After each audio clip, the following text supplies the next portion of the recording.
Samajwadi party के गढ़ मैनपुरी लोकसभा क्षेत्र में चुनावी रण की बिसात बिछ चुकी है। बीते 28 सालों से यहां के चुनावी रेस में साइकिल ही सबसे आगे रही। बीएसपी जीत की इस दौड़ में जब भी शामिल हुई, पिछड़ गई। कमल ने भी कई बार खिलने की कोशिश की, परंतु जीत की सुगंध ज्यादा नहीं बिखेर सका। उत्तर प्रदेश के तमाम जिलों को कवर करने के बाद बड़े मियां किधर चले की टीम अब पहुंच चुकी है मैनपुरी। मैनपुरी वो जिला जो कहीं ना कहीं समाजवादी पार्टी का गढ़ माना जाता है। 1996 से लेकर के 2019 तक यहां पर समाजवादी पार्टी का कब्जा रहा, लेकिन हम आ चुके हैं मैनपुरी। बड़े मियां किधर चले जानने के लिए 2024 के इलेक्शन में इस बार मुस्लिम मतदाताओं के मुद्दे क्या है, तो चलिए कार्यक्रम की शुरुआत करते हैं। मैनपुरी में इस बार लड़ाई दिलचस्प है। बीजेपी ने इस बार जयवीर सिंह को उम्मीदवार बनाया है, तो वहीं समाजवादी पार्टी ने अखिलेश यादव की पत्नी डिंपल यादव पर दांव लगाया है। बीएसपी ने शिव प्रसाद यादव को चुनावी मैदान में उतारा है, लेकिन पब्लिक क्या सोचती है, ये सुनिए। बड़े मियां किधर चले की टीम अब महमूद नगर में आ चुकी है। ये मैनपुरी का मुस्लिम बहुल इलाका माना जाता है, लेकिन मैनपुरी के मुद्दे क्या हैं इसको समझने के लिए हम इस जगह पर मौजूद हैं जहां पर बड़े मियां तमाम लोग यहां पर मौजूद हैं और उनसे समझने की कोशिश करेंगे 2024 में दरअसल मुस्लिम समुदाय के लिए मुद्दे क्या हैं। क्या बिजली, पानी, सड़क जैसे मुद्दे हैं, यूसीसी, एनआरसी या तमाम जो अलग राष्ट्रीय मुद्दे हैं, या फिर इस बार बदलाव चाह रहे हैं, क्योंकि ये सपा का गढ़ है और इस सपा के गढ़ में खासतौर पे मुस्लिम और यादव एक बड़ा वोट बैंक माना जाता है। 6 लाख से ज्यादा वोटर्स हैं, इसीलिए आपने देखा होगा पिछले की लोकसभाओं में बड़े अंतर से यहां पर समाजवादी पार्टी के लोग जीतते हुए आए हैं। एक तरह से घर माना जाता है। कुछ हमारे साथ मुस्लिम समुदाय से जुड़े हुए लोग यहां पर आ चुके हैं, इनसे समझने की कोशिश। महमूद नगर में दरअसल इनके मुद्दे क्या हैं। नाम क्या है आपका? शकील अहमद। शकील अहमद साहब, अस्सलाम वालेकुम, खैरियत से हैं? अल्हम्दुलिल्लाह। ये बताइए कि अगर हम यहाँ मैनपुरी की बात करें तो मुस्लिम समुदाय के मुद्दे क्या हैं? किस विकास के मुद्दे पर वोट होगा या फिर धर्म जाति के आधार पर वोट करने जा रहे हैं? विकास के मुद्दे पर वोट होगा। अच्छा जी। विकास का मुद्दा क्या क्या है आपके लिए? यहाँ पर सड़क है और राशन है और बिजली है, पानी है। घर और राशन की बात होती है, सरकार कहती है, दावा करती है, खासतौर पे बीजेपी की अगर बात करें, वो कहते हैं घर और राशन सभी को मिला है। क्या भेदभाव तो नहीं हुआ मुसलमानों के साथ? नहीं, कोई भेदभाव नहीं हुआ। मुसलमानों को राशन भी मिला है और घर भी मिला है। आपका नाम क्या है जनाब? नूर मोहम्मद। नूर मोहम्मद भाई, क्या यहाँ पर मुसलमान किसकी तरफ जाते हुए दिखाई दे रहा है मैनपुरी में? मैनपुरी में और ये मुस्लिम बाहुल क्षेत्र महमूद नगर, जो योजनाएं अभी बता रहे थे हाजी साहब, माननीय प्रधानमंत्री आवास योजना के अंतर्गत 100 से ज़्यादा आवास मुस्लिमों को इसी मोहल्ले में मिले हैं। 5000 से ज़्यादा लोग राशन ले रहे हैं, जिनको निःशुल्क राशन दिया जाता है। और उन्हीं सारी चीज़ों को लेके इस बार मुस्लिम समाज बहुत बड़ी तादाद में भारतीय जनता पार्टी को वोट करने जा रहा है। क्या ये बिल्कुल सही कह रहे हैं? क्या ऐसा है?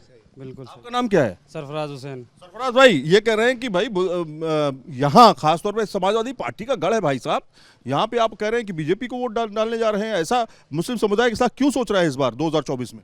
सर, मैं बताना चाहूँगा कि गढ़ किसी का नहीं होता, गढ़ जनता बनाती है। और मुसलमानों ने मानसिकता जो पुरानी थी वो छोड़ दी है, गुलामी की। अब जो विकास करेगा वो उसको वोट मिलेगा। विकास के मुद्दे पर लेकिन एमवाई कहा जाता है ना, यहाँ पे एमवाई फैक्टर काम करेगा, यादव मुस्लिम फैक्टर काम करेगा। क्या ये फैक्टर काम नहीं करेगा? क्या आप उस फैक्टर से ताल्लुक नहीं रखते? कोई फैक्टर चुनाव में फैक्टर तो ये पुरानी बातें हो गई। अब कोई किसी भी पार्टी का कोई फैक्टर नहीं बचा, ना कोई किसी की वोट बैंक। किसी पार्टी का फैक्टर नहीं बचा, ऐसा बदलाव की बात की जा रही है। लेकिन और लोग भी हैं, उनसे समझते हैं, ज्यादा से ज्यादा लोगों तक बातचीत करने की कोशिश हम करते हैं, ताकि हम ये तय कर सकें कि दरअसल इस बार की जनता क्या सोच रही है, बड़े मियां क्या सोच रहे हैं। 2019 के लोकसभा चुनावों की अगर बात की जाए तो समाजवादी पार्टी के मुखिया रहे मुलायम सिंह यादव 5,24,926 वोट पाकर यहां से जीते थे। तो वहीं बीजेपी के प्रेम सिंह शाक्य 4,30,537 वोट पाकर दूसरे स्थान पर रहे थे। जबकि कांग्रेस की बात करें तो कांग्रेस यहां और नीचे खिसक गई थी।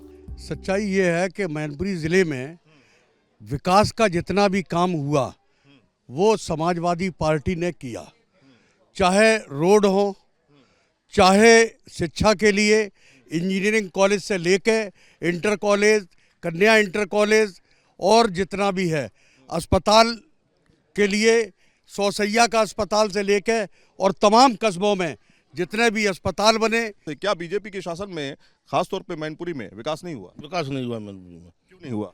अब पता नहीं क्यों नहीं हुआ। समाजवादी पार्टी ने जितना विकास किया है दोबारा उस पर रिन्यूअल तक नहीं हुआ है।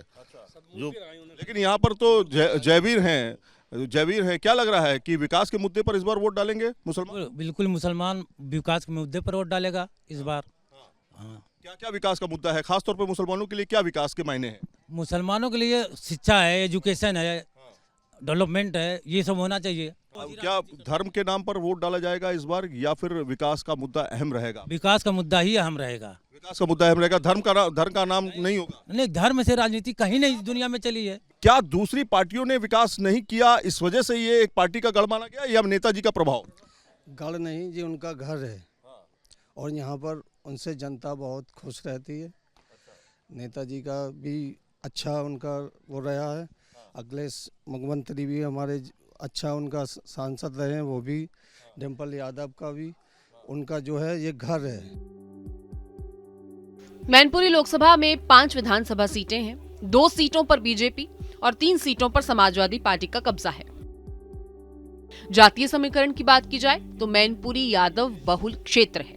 करीब 5 लाख से ज्यादा यादव मतदाता हैं यहाँ, 3 लाख शाक्य मतदाता हैं और 2 से 2.5 लाख मुसलमान और करीब इतने ही ब्राह्मण और ठाकुर मतदाता हैं। किसी भी शहर का व्यापार एक अहम मुद्दा होता है, इसलिए बड़े मियां किधर चले की टीम अब आ चुकी है मैनपुरी की बाजार में। ये प्रमुख बाजारों में से है, आप देख सकते हैं सकरी गलियां हैं, लेकिन हर तरह का व्यापार और हर तरह के व्यापारी आपको यहाँ पर देखने को मिल जाएंगे। रेडीमेड गारमेंट से लेकर के अलग अलग तरह के व्यापार यहाँ पे होते हैं और इनके भी अपने असल मुद्दे हैं और व्यापारी जो है दरअसल वो अपने मुद्दे को लेकर के ही आगे बढ़ता है और खास तौर पे कहा जाता है कि व्यापारी बहुत कुछ सोचता है उसके बाद वोट भी देता है, क्योंकि जीएसटी जैसे लेकर के तमाम ऐसे मुद्दे उसके दिमाग में चलते रहते हैं। वोट तो डालेंगे ना?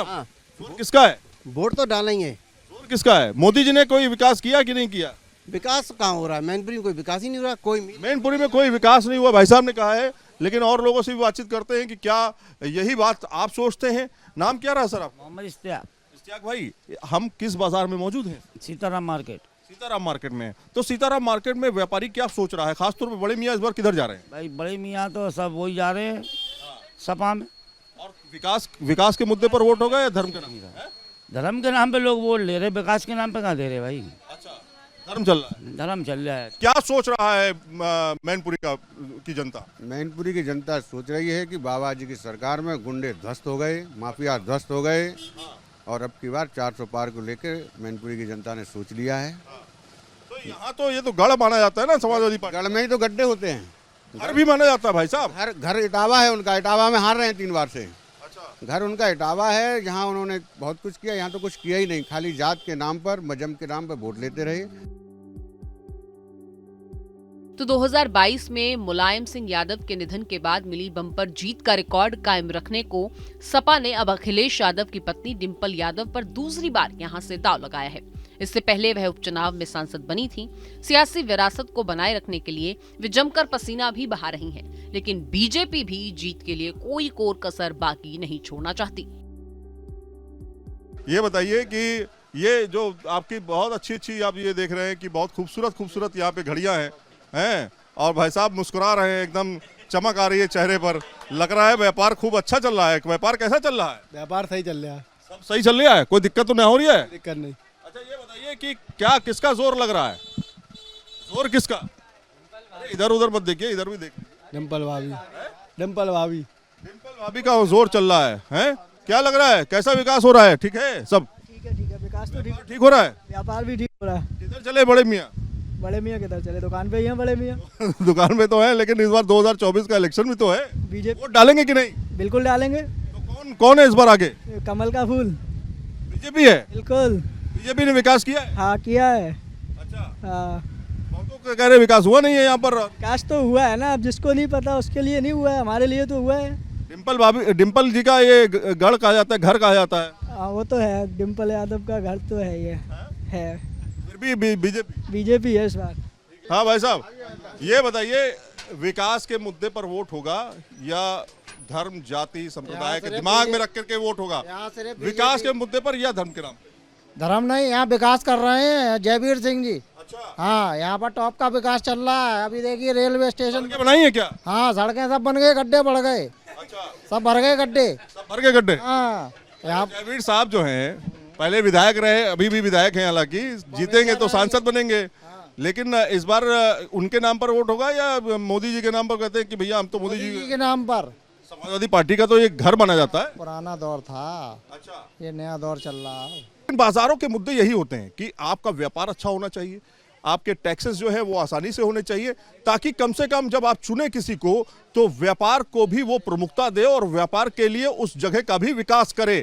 मैनपुरी में हम इस समय मौजूद हैं। बड़े मियां किधर जा रहे हैं इसको समझने के लिए बाजारों के अंदर घूम रहे हैं, ताकि लोगों की नब्ज को हम टटोल सकें।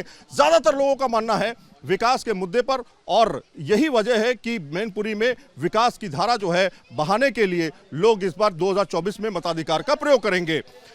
वीडियो जर्नलिस्ट संदीप सिंह के साथ सैयद आमिर हुसैन, न्यूज़ नेशन, मैनपुरी।